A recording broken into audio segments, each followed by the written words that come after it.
grew up in a little place called Shiprock, New Mexico, which is home to the Northern Navajo Nation Fair.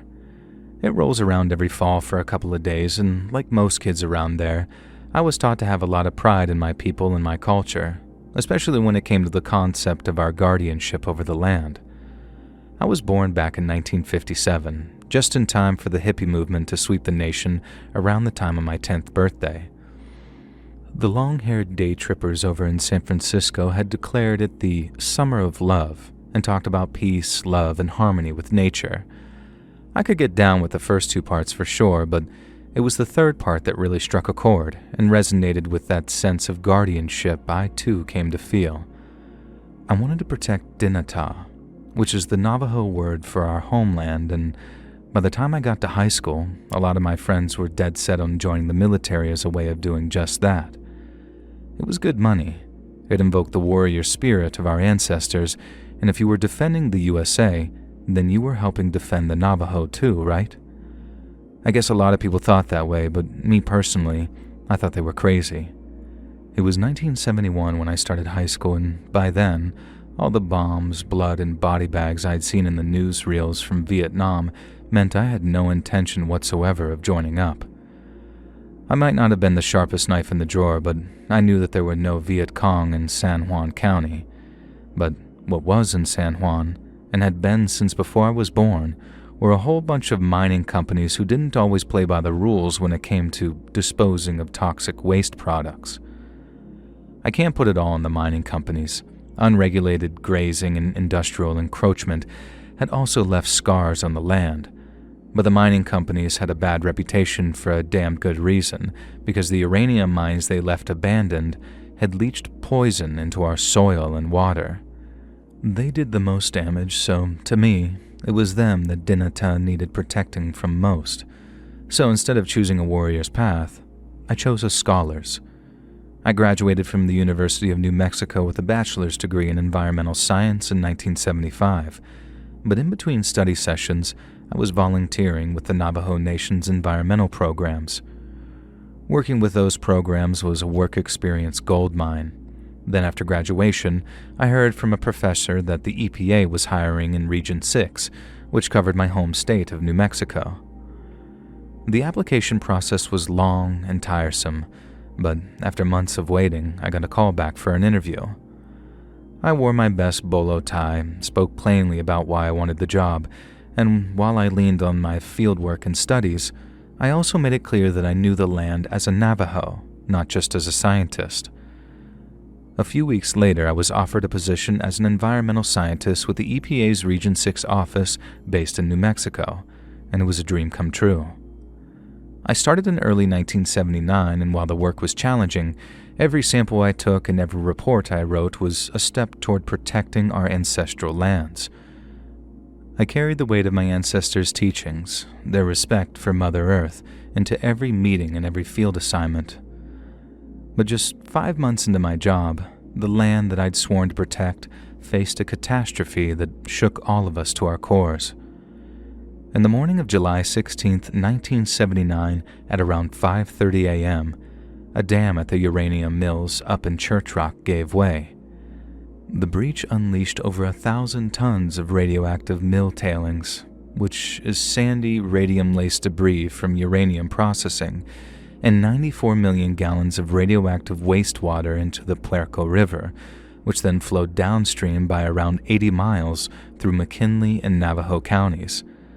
The spill was even worse than the 3 Mile Island accident which happened earlier that year, but to our shock, we barely made the news. As a Region 6 employee, I was thrown into action almost right away.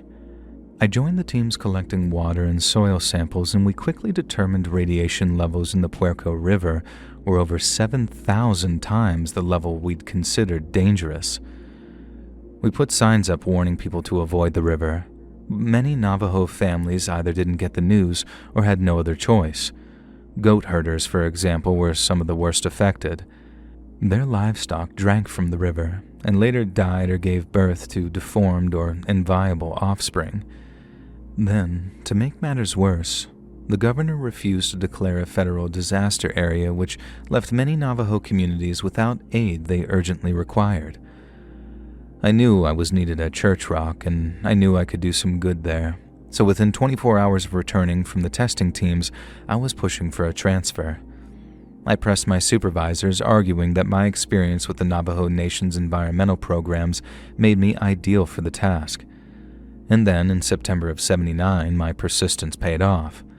The EPA approved my reassignment to a long-term monitoring project focused on the Church Rock area, specifically targeting the spread of radioactive contamination beyond the river into surrounding ecosystems.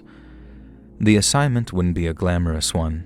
There'd be long hours, limited funding, and the obvious dangers of trudging around a potentially radioactive forest all day.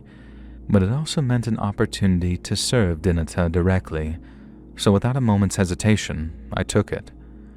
From the fall of '79 to the winter of '81, I was based out of McGaffey, a small town in the Zuni Mountains about 20 miles south of Church Rock. My work revolved around weekly trips into the wooded area south of the spill where its toxic plume had spread through runoff and wind. There, I'd test trees and soil for radioactive contamination, which posed long-term risks to plants, animals, and people. Every Monday, I'd load up my truck in McGaffey with sampling equipment, Geiger counter, soil corers, and containers for plant samples, then make the 20-mile drive to Church Rock past warning signs faded by the sun and dry washes still stained with a dirt-yellow sediment. In the woods, I followed a grid system mapped out by my EPA colleagues, spending hours taking tree clippings and collecting soil samples to check for radioactive particles. And the results horrified me. The radiation levels in some of my soil samples were over 100 times higher than normal, and certain trees showed elevated radioactivity in their bark and needles. I documented everything, knowing the data I collected could make all the difference when it came to getting the cleanup right. It hurt knowing that I wasn't in a position to outright prevent things like that from happening in the first place, but helping drive the cleanup made me feel like I was really making a difference. I don't regret all the time that I spent helping out. I wouldn't change a thing. But let's just say that I had one or two encounters that made me think that there might be scarier things than radiation out in those woods. You see, in the fall of 1980, about a year into my weekly trips into the woods south of Church Rock, I had an encounter that seriously rattled me, not just as a scientist, but as a Navajo with ties to the land. I was out there working a grid near a dry wash about a mile south of the spill site, when suddenly I saw it. A small, mutated yearling deer that stopped me in my tracks. I just stood up after coring a soil sample, my Geiger counter softly ticking away, when I heard a rustle.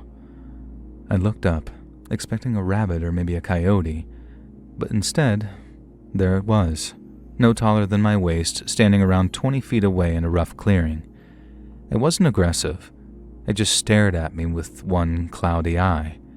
The other was missing, and there was just a sunken socket in its place, while its head was lopsided from a bulging tumor that pushed its skull out of shape.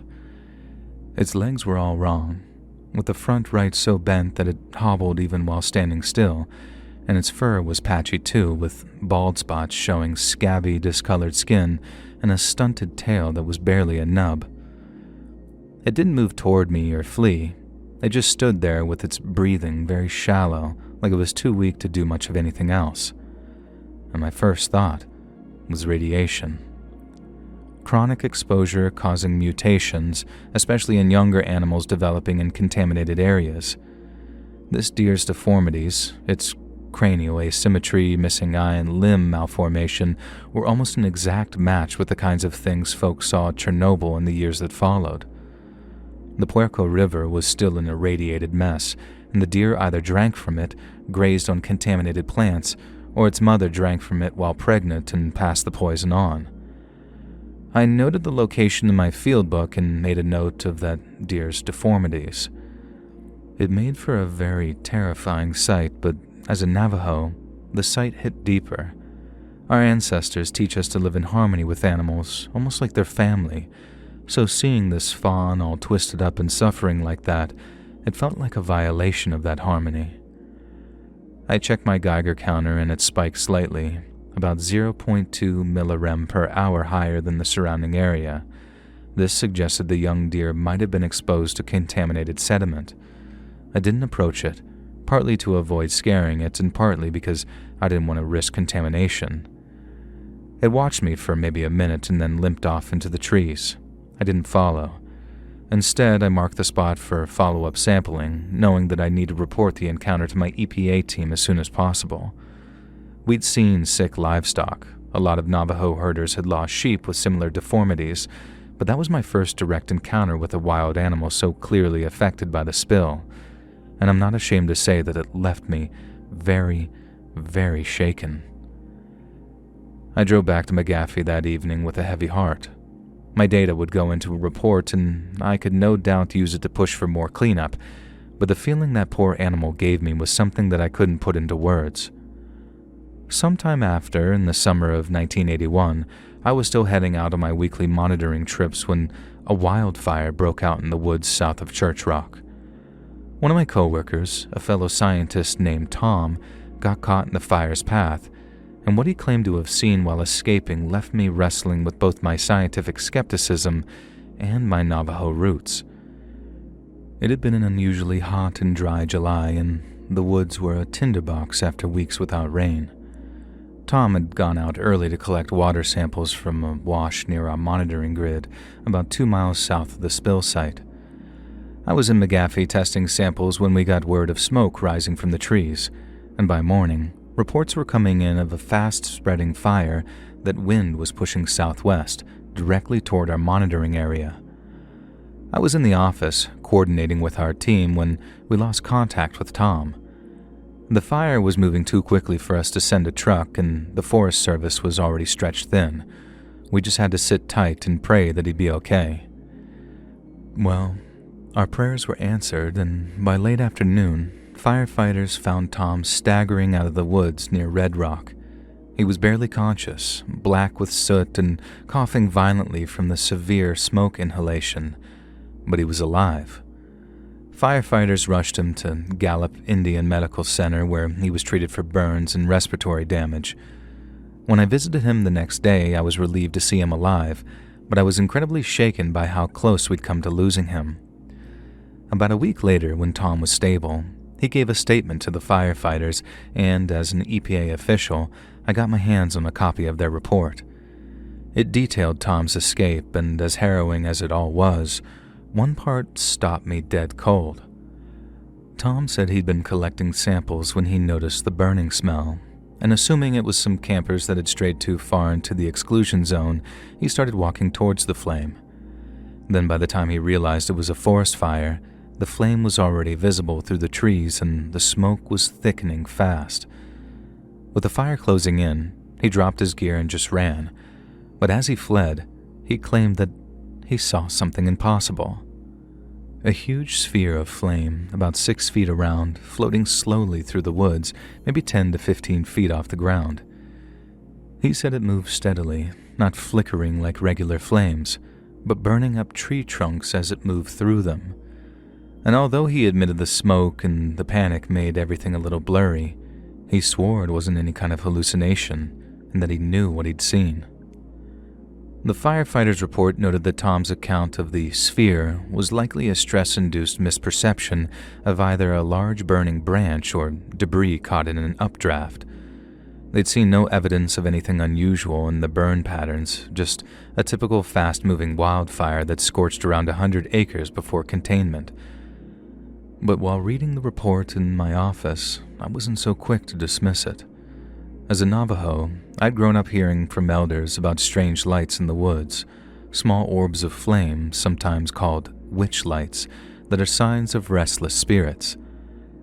My grandmother once told me of glowing balls of flames seen at night near sacred sites, and that they were sometimes tied to imbalances in the land. The woods south of Church Rock was now tainted by radioactive waste, and part of me wondered if Tom's sphere was a manifestation of that unrest. But the scientist in me pushed back hard. I'd studied fire behavior in my environmental science courses. Wildfires can create optical illusions like burning gases or superheated air distorting light. On top of that, Tom's smoke inhalation, in combination with carbon monoxide levels high enough to cause confusion, could have easily warped his perception. I checked the fire's burn data and read samples from the area showing no unusual chemical residues, just the standard combustion markers you see in any regular forest fire. Radiation levels in the soil, already elevated from the spill, hadn't spiked any further. In fact, the firefighters said they thought it was a freak lightning strike that started the blaze, and that there was no physical evidence of anything like a floating sphere of flame. But I still couldn't shake that sense of unease. I drove out to the burn site the following week and walked the charred section of the forest where Tom had been. The woods were this weird mix of ash and charred tree trunks, and my Geiger counter clicked at the expected level, nothing out of the ordinary. But standing there, I felt the weight of the land's pain, not just from the spill, but the fire too. I said a quiet prayer for balance, not to mention Tom's recovery, and when I filed my report, his words were a reminder that some things in those woods defy explanation. But as for other things, no matter how frightening they are, they often have very rational and logical explanations. In the fall of 1979, just a few months into my reassignment to the cleanup effort, I witnessed something that haunts me to this day, something far worse than any mutated animal or wildfire scare. I was out on a routine sampling trip in early September, and my grid that day took me to a rocky outcrop about 1.5 miles south of the spill site, near a small cave tucked into a sandstone ridge. I was testing the trees and soil for radium-226, with my Geiger counter clicking away, when I heard a low groan from inside the cave. It sounded like a wounded animal, maybe a coyote or a deer, hurt and hiding, and I froze and listened. Then the sound came again, so guttural and full of pain that it made the hairs on the back of my neck stand on end. I thought that it might be a sick animal, so I set down my corer and approached the mouth of the cave, calling out softly as to not startle whatever was inside. Seconds after I started calling out, it crawled out into the sunlight, and my stomach dropped. It wasn't an animal. It was a man, or at least what was left of one. His skin was peeling off in patches, black, rotten, and oozing with sores that glistened in the light. His jaw was just kinda hanging slack, and his tongue lolled out of his mouth, very swollen, discolored, while his eyes were cloudy circles, sunken in a face that looked more like a corpse than a living person. He dragged himself forward on bony arms, his legs too weak to stand, moaning with each movement. At first I thought he was another mutation, like the animals that I'd feared, but as he emerged, I saw the tattered jeans he was wearing and realized this was a person that had been ravaged by advanced radiation sickness. And my heart was pounding. Nothing I'd ever seen before had ever frightened me so much, but my training kicked in all the same. I knew acute radiation poisoning when I saw it, the skin necrosis, the lesions, the way it looked like he was wasting away. This man had been exposed to extreme levels of radioactivity, likely from lingering in the spill zone where radium and thorium saturated the soil and water. I ran to my truck, grabbed my water canteen, and started begging for mechanics over my radio. I then ran back to the injured man, keeping my distance to avoid contamination, and offered him some water. He tried to drink it, but his throat was so swollen that he couldn't swallow, and he almost choked before coughing and expelling what he'd tried to drink.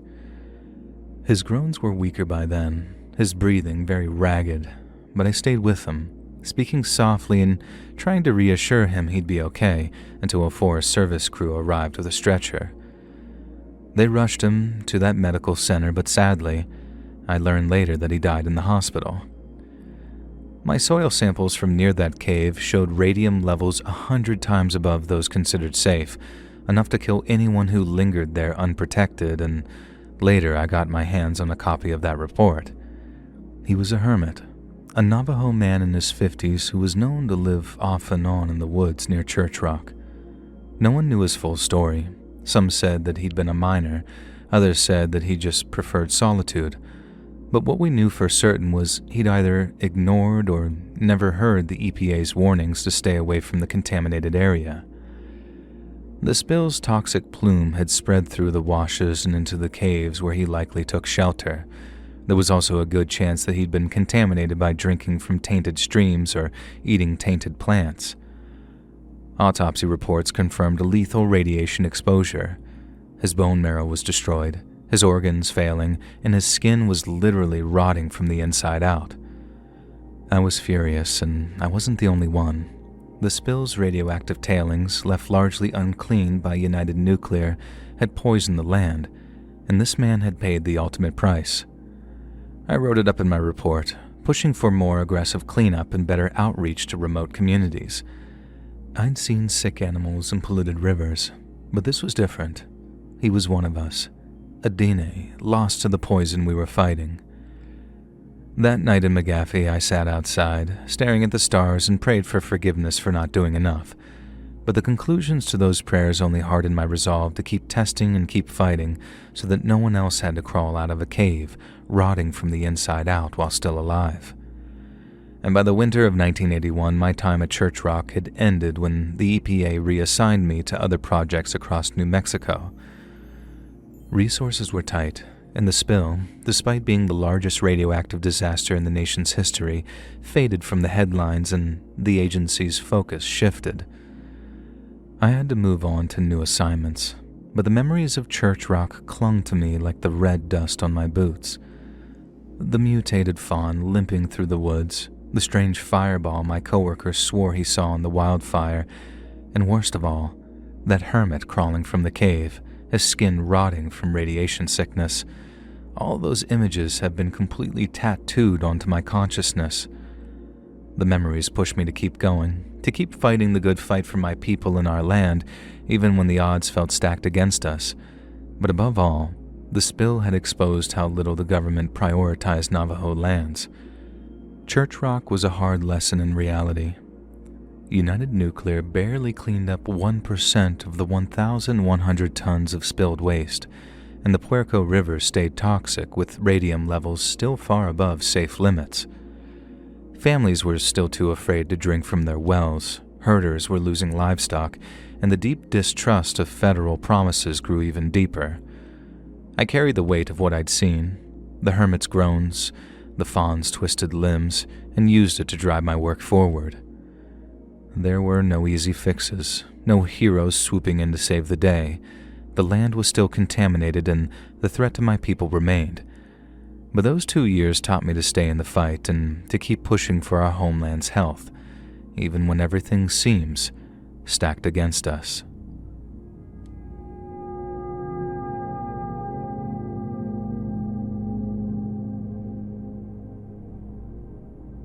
The creepiest, most frightening story I know didn't come from a John Carpenter movie or a Stephen King book.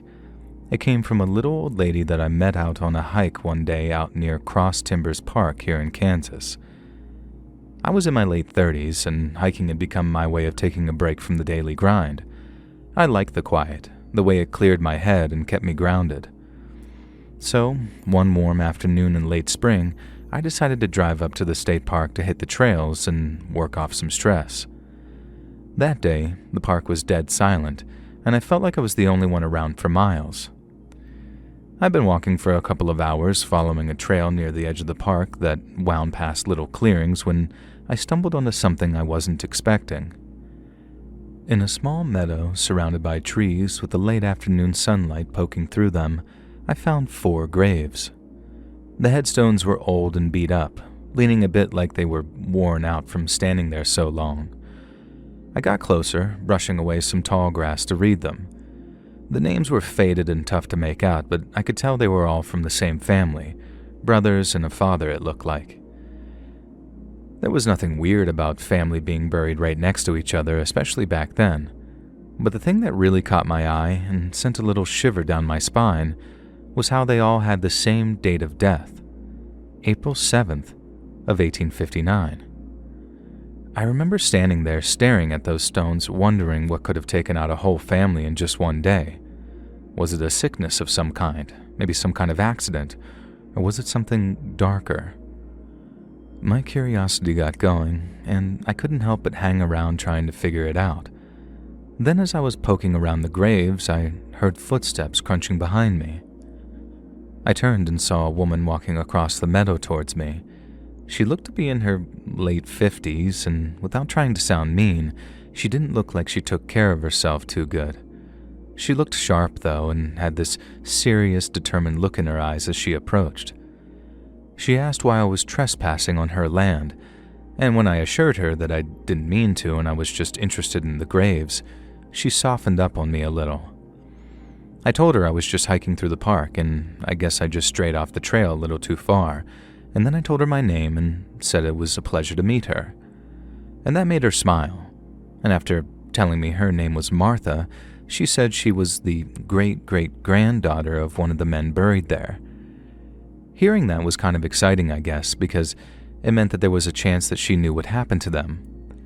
Then when I asked, as delicately as possible by the way, it almost seemed like she'd been waiting for someone to show some interest in them.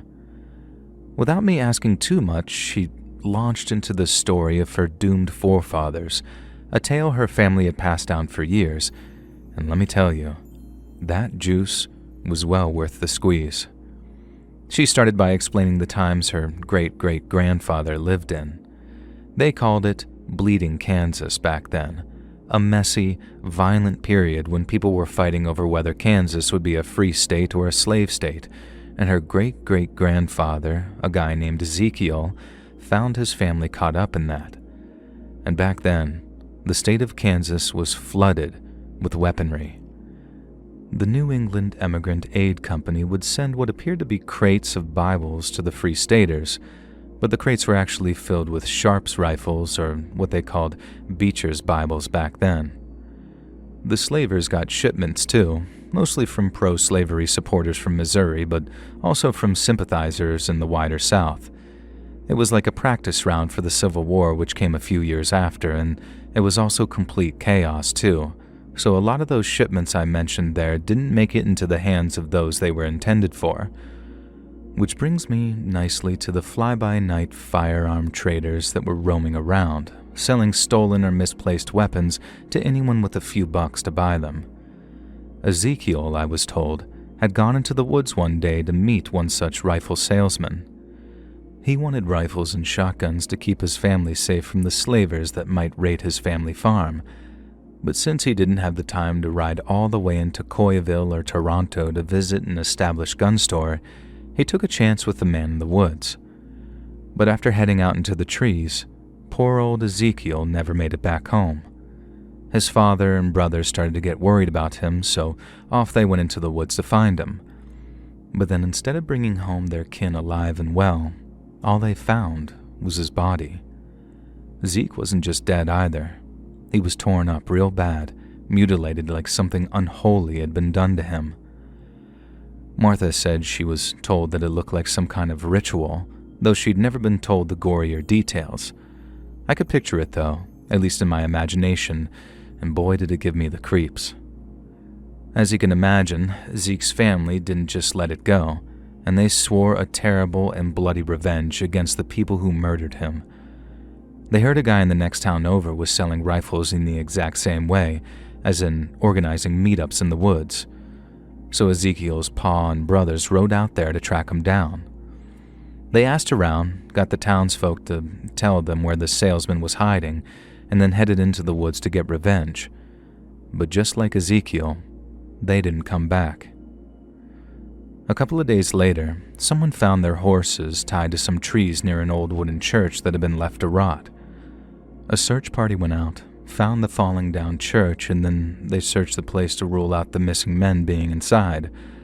But when they stepped inside, there they were, lying on the rotted wood planks with the bodies of Ezekiel's father and brothers. It appeared they'd shot each other dead, but no one could figure out why or how it happened. Martha said the county sheriff got called in, who brought his bloodhounds to the church. The dogs sniffed out the trails of the 3 dead men, but there was a 4th scent, someone they couldn't identify. The sheriff and his deputies then followed the 4th trail through the woods until it led to an old cave. But the bloodhounds, who were usually bold as brass, wouldn't go near it. They just whimpered and backed off like they were scared of whoever or whatever was inside. The deputies checked it out anyway, but all they found were some old clothes and animal bones. There was no sign of the fourth person.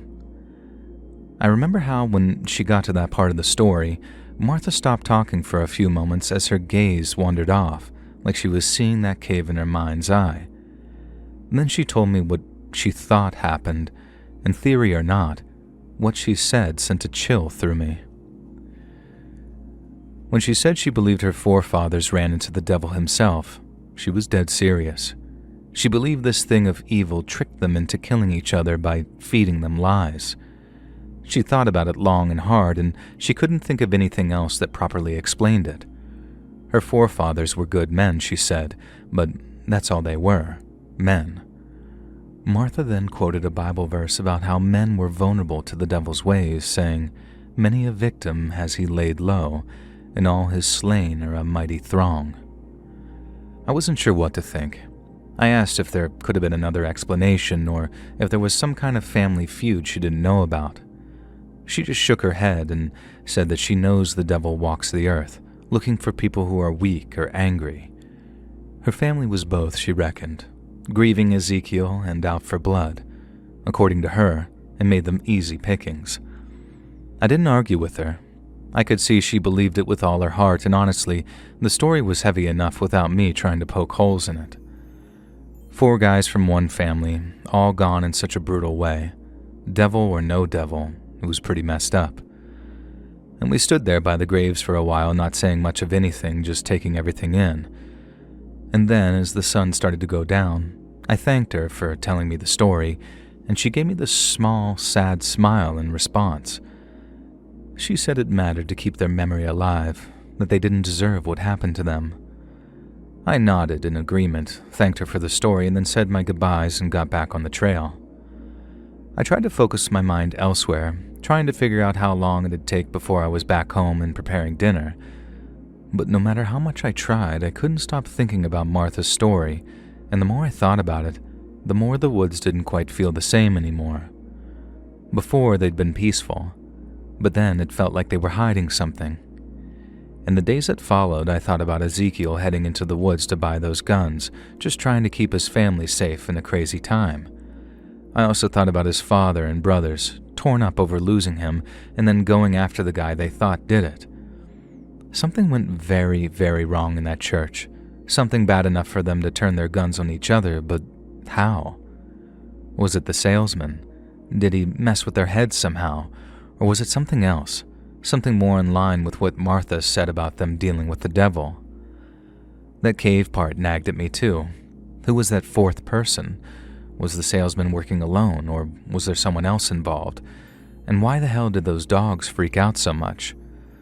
Those old clothes and the animal bones had to be a clue too, but to what? I had no idea. Maybe the rifle salesman was a crook, luring people to rob them, or worse. And then he could have set up Ezekiel's family somehow and got them to fight each other.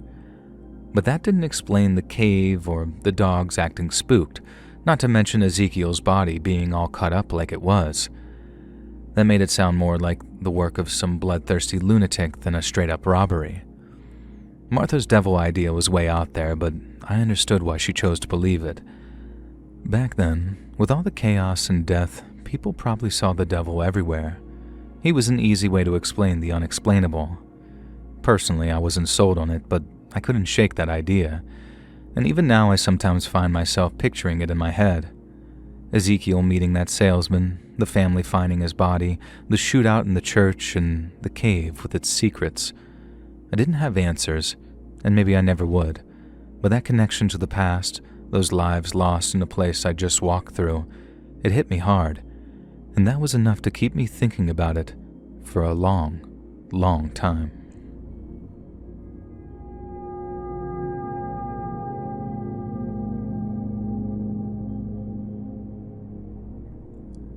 About 20 years ago now, me and an old mate of mine from school decided to go camping. We've been wanting to camp there for a while because it's one of the largest patches of ancient woodland in the whole of the UK. and since Ozzy and the boys recorded Sabbath Bloody Sabbath at Clearwell Castle, it felt like a bit of a heavy metal pilgrimage. But while both me and my mate were fans of scary music, we most definitely didn't enjoy the little run-in that we had near the little pond we found.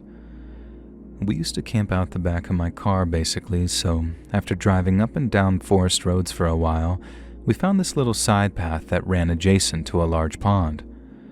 There was enough room for us to park the car and still leave room for people to pass us on the path, so we thought that'd be as good a place as any to stop over for the night. Camping there wasn't strictly legal, but we were used to skirting a bit of bureaucracy so we could have a nicer campsite. We didn't make campfires anywhere like that, and we certainly didn't damage any trees or anything. We weren't vandals, so unless a real job's worth came along and threatened to call the police, we were generally free to do as we pleased. Anyway, we parked just off the path, set up our tents, and had some sandwiches for dinner. Then, after watching the sun go down over a few beers and some songs on a portable player, we hit the hay with the intention of staying another night there. But when we woke up the next morning, my mate found a note on his car windshield that just said, "Leave." And I won't lie, we were definitely a bit creeped out knowing someone had been walking around our tents while we'd been asleep. But to be honest, it wasn't the first time something like that had happened. You get kids playing pranks, passive-aggressive note leavers telling you they've informed the National Trust or whatever, and even the occasional dogger who doesn't realize you're even there on the other side of a bush. And on this occasion, we thought it was most probably kids playing a joke on us. The note leavers are generally quite verbose and will leave you a tidy little paragraph explaining why exactly you're so evil for camping on public land. But kids or teenagers trying to scare you will generally leave you a nice little DIE or "we are watching" or, in this case, "leave." I asked my mate if he reckoned that we should relocate, even if it was just to the other side of the forest, and I sort of agreed with him when he said no. If the kids or teenagers came back, we'd chase them off and give them a scare of their own, all in good fun, of course, but we certainly weren't going to give them the satisfaction of obeying their single-word order. After that, we were planning on having a walk into the nearby town to get some food and see what pubs they had on offer. But after suggesting that whoever left the note might still be watching us, my mate suddenly wasn't so keen on leaving all of our stuff alone, and we decided to pack away before driving into town to get some food. We found a decent pub, had some food and a swift half, and then as we were sat at the bar, my mate starts talking about going back into the forest and camping in a new spot. It did feel massively emasculating having moved on at the behest of what were probably just some kids playing tricks on us, so to claw back a bit of our pride, we agreed to head back into the forest of Dean to spend our final night of camping there. So, after lunch, we drove back into the forest and repeated the process of driving up and down the little roads in an attempt to find their camping spot. Eventually we found one, and this time we made sure it was much more secluded than the first. We weren't exactly scared yet, apprehensive of getting our stuff damaged or stolen, but not scared. But then as we set up the tents and got our sixers of beer out of the car boot, my mate saw someone walking towards us down the track. First I heard of it was him going, "Jay, Jay," in this whispered voice, and the second Jay was said immediately after the first and sounded urgent in the extreme. I turned around fast and saw a man walking down the track towards us. He had a baseball cap on, with a jumper, jeans, and boots, but covering his face from the eyes down was a scarf, and in his hand he carried some big wood-chopping axe with a red blade. We didn't try and talk to the guy, and I'm sad to say that I left about 100 quid's worth of camping gear and my beers behind. But we hopped into my car the second I saw him, and then since we had to drive past this guy to actually make it back to the road, I gunned my car right at him, so he had to move and couldn't take a swing at us as we passed. We made an anonymous call to the police from the road, not wanting to give away that we'd been breaking the law, but also not wanting some masked psycho to get away with brandishing some axe at us. We assumed it was him that had left that note, too. But who he was and why'd he done it were things we were never able to work out. I suppose there are some proper weirdos out there, and we were always a bit more careful about where we camped after that.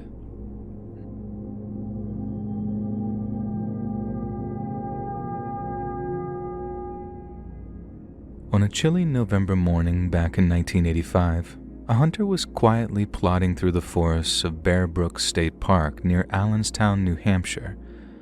Located around 15 miles from the state capital of Concord, the park spans over 10,000 acres of wetlands and rolling forests, making it one of the state's largest areas of natural beauty.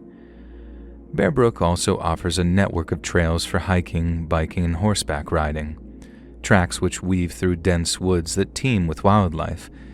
Yet the park's tranquil beauty belies a darker history, marked by a series of grim discoveries which cast a somber shadow over the serene landscape. This is the story of the bodies in the barrels. As the hunter walked near the charred ruins of an old burned-down general store, his eyes caught a glint of metal from some nearby underbrush. Curiosity got the better of him. Then, on closer inspection, he found the glint belonged to the rusted metal of a 55-gallon oil drum. Unable to temper his burning curiosity, the man heaved the drum upright and then pried its lid from its moorings. But when he did so, he was faced with a picture of pure horror. Stuffed into the drum were the plastic-wrapped bodies of two young women. The oldest was likely in her 20s or early 30s, while the much younger girl was perhaps 8 to 10 years old. Autopsies later revealed that the cause of death for both individuals had been brutal blunt force trauma. Yet while it was easy to determine how they died, discerning who they were was a far more difficult task. The older of the two victims was a young Caucasian, perhaps in her late 20s or early 30s, but with traces of Native American ancestry. Her teeth, marked by multiple fillings and 3 extractions, hinted at a life of personal and perhaps familial neglect. She also had curly brown hair and was somewhere between 5 feet 2 and 5 feet 7 inches tall. Found beside her was a girl no older than 11, but possibly as young as 5, and she bore signs of a hard life. In life, she stood between 4'3" and 4'6" tall, and pneumonia had severely scarred her lungs. She had a crooked front tooth. There were noticeable gaps between her top teeth, but unlike the older females, her teeth bore no fillings. Police appealed to the public for information, but when no one came forward to claim the nameless victims, they were laid to rest in an Allenstown cemetery under a simple tombstone bearing the following inscription: "Here lies the mortal remains, known only to God, of a woman aged 23 to 33 and a girl child aged 8 to 10. Their slain bodies were found on November 10, 1985, in Bear Brook State Park. May their souls find peace in God's loving care." For a long, long time it seemed the females' identities would forever remain a mystery. Yet 15 years later, on May 9th of the year 2000, the woods whispered another secret. Near the exact same spot the first barrel was found, investigators uncovered a second 55-gallon drum lying just below the original crime scene's boundaries. Somehow, it had been missing during the initial search, and inside were the remains of 2 children. They too had been dispatched via blunt force trauma. The older child had been between the ages of 2 and 4 years old when she was murdered, and had stood at a mere 3 feet 8 inches tall. The police also determined her pronounced overbite, along with a gap between her front teeth, may have given her a distinctive and easily recognizable smile. Investigators later determined she may have battled anemia during her brief existence, while DNA samples revealed she was the daughter of a man named Terry Peder Rasmussen. The youngest was between the ages of 1 and 3 years old, a toddler whose life was cut short before it could truly begin. She stood between 2 feet 1 and 2 feet 6 inches tall, had long blonde or light brown hair, and like the others, she had a gap between her 2 front teeth. In the early days in the investigation, detectives cast a wide net, sharing details of the case across the United States and into parts of Canada, and what amounted to a desperate search for answers. They chased down hundreds of leads, ruling out at least 10 possible identities for the victims in the process. But even after weeks upon weeks of solid investigation, the names of the woman and 3 girls remained elusive. In June of 2013, the National Center for Missing and Exploited Children breathed new life into the case by unveiling a series of updated facial reconstructions. These weren't just sketches, they were digitally rendered images which included important physiological details such as the gaps and overbites that shaped the victims' faces.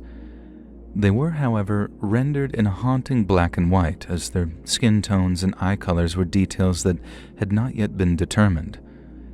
As science advanced, so did the clues, because in 2015, DNA profiling unlocked a key piece of the puzzle. Analysis of their mitochondrial DNA showed the oldest victim was the mother of the 2 youngest, and they were believed to have lived together in the northeastern United States for at least 2 weeks to 3 months prior to their deaths. They must have moved to the Bear Brook area not too long before their deaths, possibly in an attempt to escape their killer. DNA analysis also confirmed that the 3rd child was indeed the daughter of Terry Peder Rasmussen, a serial killer who'd passed away in prison back in 2010. He was convicted of just 1 murder, but was linked to at least 5 more in a series of crimes that stretched across the country between 1978 and 2002. Due to his use of many aliases, most notably Bob Evans, Rasmussen became known by the chilling moniker, the Chameleon Killer. In 1999, a young man posted a message on the website Ancestry.com hoping to find Sarah, an older half-sister he'd never met, who was born in California during her father's time in the Marines. Nearly 2 decades later, in October 2018, a librarian turned amateur detective named Rebecca Heath stumbled across the man's post while scouring the internet for clues to the identities of the Bear Brook victims. After digging deeper, Heath learned that Sarah's mother, Marlise Honeychurch, had an older daughter from a previous marriage, and their ages chillingly aligned with the 3 related victims found in Allenstown barrels. Another breakthrough came when a relative Heath contacted revealed that Marlise had married a man named Rasmussen. Convinced that she had cracked the case, Heath shared her discovery with Detective Peter Headley, setting the stage for a long overdue reckoning. On June 6, 2019, New Hampshire police had a press conference in which they revealed the identities of 3 of the Bear Brook victims.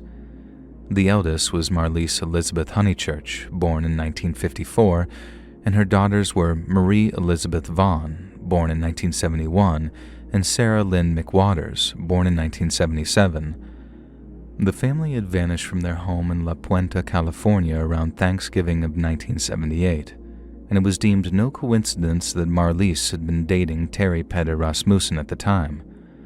Following a heated argument with her mother, Marlise stormed out, taking her daughters with her and cutting all ties with her family. She then began using the alias Elizabeth Evans for legal documents in May of 1980, no doubt as an attempt to avoid being found. According to friends, Marlise's life prior to meeting Rasmussen had been a tapestry of failed relationships. She married Marie's father in June of 1971, but divorced him just a few years later in 1974. She then wed young Sarah's father in September of that same year, but they too separated shortly after their engagement. By the time she began dating Rasmussen, Marlise had regained custody of both her daughters, but unfortunately, this put them right in the clutches of one of America's most elusive serial killers. In 2002, Terry Peder Rasmussen was found guilty of murdering his then-wife, Un Sun Jun. His pattern involved forming relationships with women and their children, often living with them for months or years before killing them. The Bear Brook victims were killed by blunt force trauma, then dismembered and disposed of in barrels, exactly the way Rasmussen disposed of Un Sun Jun. But what sets the Bear Brook murders apart from his other works of malice is that in this case, Rasmussen chose to murder his own daughter, his own flesh and blood. Over the years, many have asked why, but unfortunately, it seems his motivation will forever remain a mystery. In November 2019, a funeral was held in Allenstown to honor Marlise and Marie. Their names were etched on a new headstone to replace the one that had mourned them as unknowns.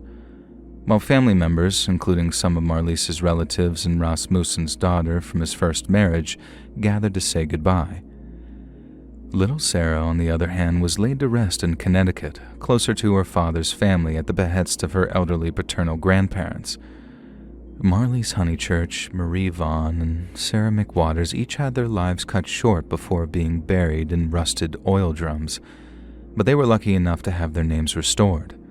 The same cannot be said for the fourth child's identity.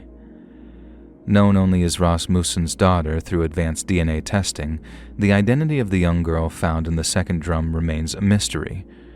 Her mother is believed to be one of Rasmussen's victims, but much like her daughter, her exact identity remains unknown. In 2021, forensic investigators traced the fourth girl's lineage to relatives in Pearl River County, Mississippi, while around the same time, Rasmussen's daughter from his first marriage shared a haunting memory. Andrea Steers believes she met this girl, whom she calls Jane Doe, when they were both very young and recalls her quite possibly being half Asian. Yet even with so many pieces of the puzzle having already fallen into place, the full story of this child still lingers in the shadows, waiting to be told. The Bear Brook murders, having been shrouded in mystery for decades, paint a haunting picture of loss and resilience, where the persistent pursuit of truth reclaimed lost identities from the clutches of a serial killer. In one case, the investigation was taken up by an unpaid member of the general public, a librarian who dedicated her spare time to delivering answers to those who needed them most. Rasmussen might have forced his own personal darkness on the world, but it seems for every one monster who sows pain and death, there are hundreds of good-natured citizens lighting candles to guide the way. May they be commended, and may they continue their fight against evil until, God willing, there is no more evil to fight. Hey friends, thanks for listening. Click that notification bell to be alerted of all future narrations. I release new videos every Monday and Thursday at 9 p.m. Eastern Time, and there are super fun live streams every Sunday and Wednesday night. I'd love to see you there. If you got a story, be sure to submit them over at my email, LetsReadSubmissions@gmail.com, and maybe even hear your story featured on the next video. And if you want to support me even more, grab early access to all future narrations and bonus content over on Patreon, or click that big join button to hear about the extra perks for members of the channel. And check out the Let's Read podcast, where you can hear all of these stories and big compilations located anywhere you listen to podcasts. All links in the description below. Thanks so much, friends.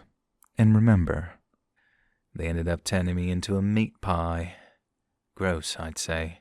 An honor to some, not to me.